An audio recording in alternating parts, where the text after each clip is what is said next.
Hey, hi everybody. My name is Jerry Wise. I'm a life and relationship coach. I've been helping people for 45 years grow in self-differentiation and using Bowen family systems theory. And this video is entitled, Nothing Says Merry Christmas Like You're Not Good Enough. I hope that you'll subscribe to my channel, like, comment, join the channel as a member, and to get benefits from that. And I hope you will join our community here on the YouTube channel. When we think about Christmas time or winter or fall holidays that families get together, particularly over here in the States, Christmas, Thanksgiving, and those holidays. There's also, Hanukkah, Yule celebrations, all kinds of other religious celebrations too.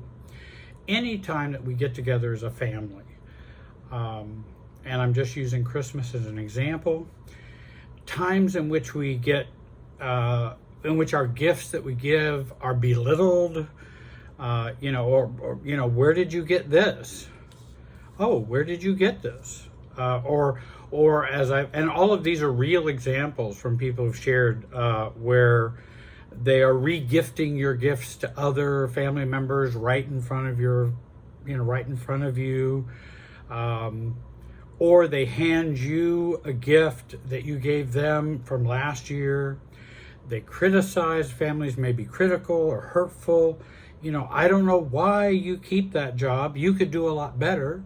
And that gets discussed at Christmas time or family gatherings. There can be shame in which, have you thought about your weight, Jerry? And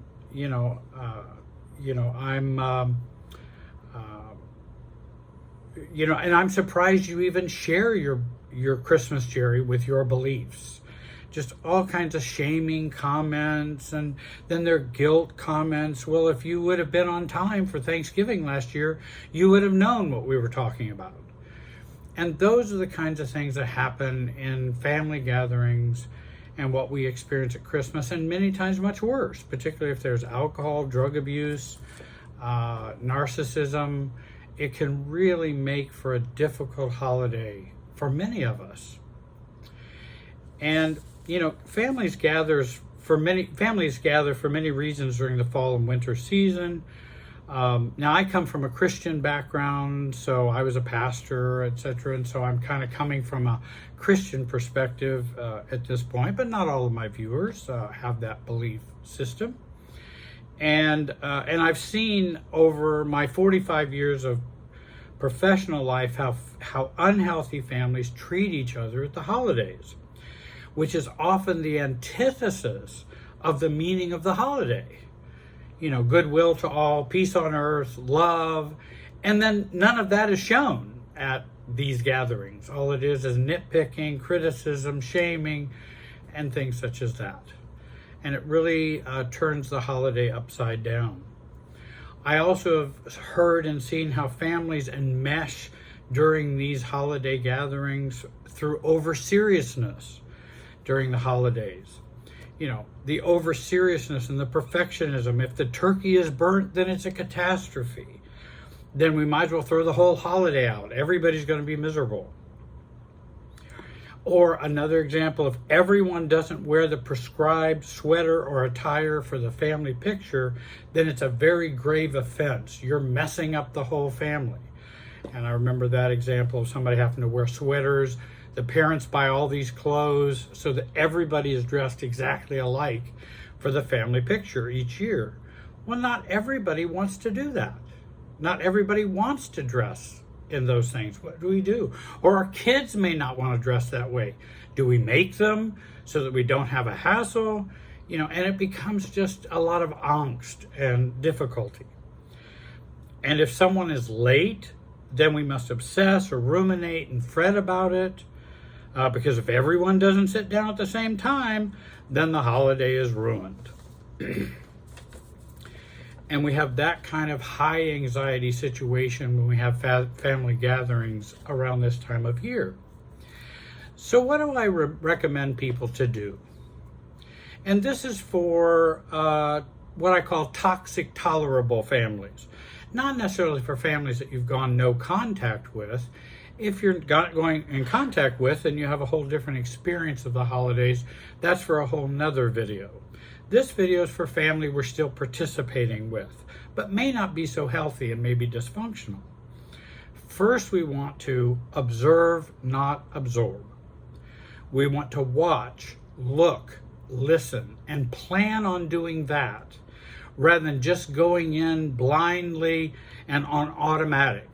Go in on manual, switch the manual switch and say, I'm going to listen, watch, and observe how the process of the family works during this holiday season. And if you start turning on those glasses or that prescription for looking at the family, then you can begin to see how the family dances during this holiday season. And we want to learn by that. And so we go, and secondly, we want to research our family and become a researcher. Does that happens when they do that? This happens when she says that. This pings over to there, and then pings over to there, and then pings over to their child. And then they ping over to me, and we can start to see those patterns happening. And to observe them is the beginning of making changes, to be an observer. Thirdly, if you feel like reacting, don't. Excuse yourself. Because reacting means you're already caught up in the system, and whatever you do is not going to be very helpful if you're in a reactive mode. So it's better to remain calm and go calm yourself down, or ignore the situation so that you don't get reactive. Because reactive is not going to help. It's going to energize the enmeshment rather than the detachment. Fourthly, we can stay a short time at holiday gatherings. The longer time we stay, the more chance for emotional enmeshment, fusion, and reactivity to occur if we spend more time doing that. Fifthly, I've also kind of played in my own mind this game of, well, I'm going back to the psychiatric unit. And so I see everybody is crazy in my family, as well as me. And I'm observing this craziness. And I start to believe it's not, they're all just normal with problems. Many of them are not well. They're just not well. And so that helps me to calm down if I can see that, rather than they're all normal and I'm not. No, that's not true. Sixthly, remember and remind yourself, I need nothing from my family to be whole or happy. They are simply neighbors on this life journey. They happen to be blood relatives, but they are neighbors. They are other fellow pilgrims in this journey of life. I happen to be related by blood. Seventh, resist baiting and resist the ping. And the ping is when we get triggered.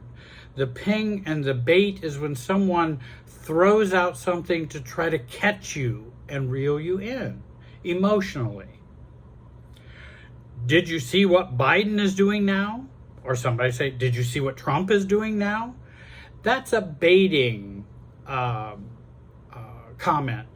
Somebody wants to bait you into having that conversation from a certain perspective. I don't want to discuss that. That's not what I'm here. I'm not here to be you or you to be me. And I know that's a highly charged topic, and I'm not going to discuss that. I'm not going to discuss highly charged topics at family gatherings, because that can create difficulties, conflict, friction. So I'm not going to engage in that. And somebody say, well, Jerry, you have a degree in political science. You should be able to discuss politics. Well, I can discuss politics, but in my thinking, I'm not saying this out loud, my thinking is, but I don't want to engage in the right and wrong banter of it. so that there's a push and pull and trying to persuade and convince. This isn't the time for that. This is a family gathering.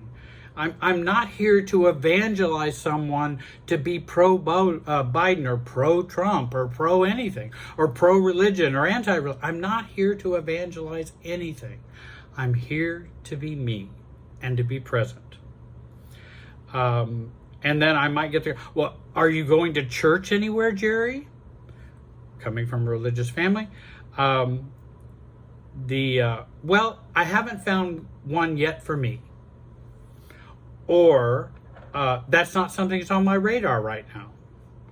But I want to bow out of that discussion because those comments and those questions are intended to go the wrong way in the wrong direction. And they aren't aware of that, but I want to be aware of that. You seem to have gained weight, Jerry. I might say, well, thanks for noticing. But it's kind of a rude comment. And I want to stay away from reactivity. Why do you always bring up my weight when we get to a family gathering? Because different family members would be obsessed with weight. And if you gain weight, and if you're weighing too much, if you've lost too much, it's all about food and weight and things like that. And I don't want to get into that discussion. And so I would recommend that we bow out of that and gracefully leave it alone and state it in a calm, matter-of-fact way. Well, that's kind of a rude comment. We'll just leave it at that. Mom or sister, or brother, father, uncle, whoever is making those comments. And then there's always the chance of the triangles that would happen that are baiting and pinging. Your dad might say, your mother is just so hurt when you don't call. There's the triangle. I'm here talking for your mother, complaining to you about your behavior. Well, Dad, interestingly, she hasn't told me that, Dad. I'll wait and I'll talk about it with her if she brings it up. Doesn't that sound like a mature response, a reasonable response? Why am I going to talk about her hurt with you? It's her hurt, and she can address me with that if she wants to. And if she doesn't want to, then that's on her. Number 8, remember, others don't make me feel anything. I make me feel my feelings. They don't. And that's something in Inner Bonding by Margaret Paul. One of the rules of feelings is nobody makes you feel something. I know it seems so automatic and it seems like, well, what they're doing would cause hurt. I'm not saying it can't cause hurt, but we have to get in control of our hurt and whether we're going to feel hurt or guilty or ashamed or reactive in that way. And oftentimes when we do feel those feelings that others are making us feel, those are systems feelings. And they're feelings so that we continue to operate in the same way in the family with not much maturity or self-differentiation. As an adult, no level of acceptance by the family of origin, no level of love, no level of understanding can fix our own self-esteem issues. Because self-esteem is about the self, not about the family's view of us. We have to work on our view of us. And,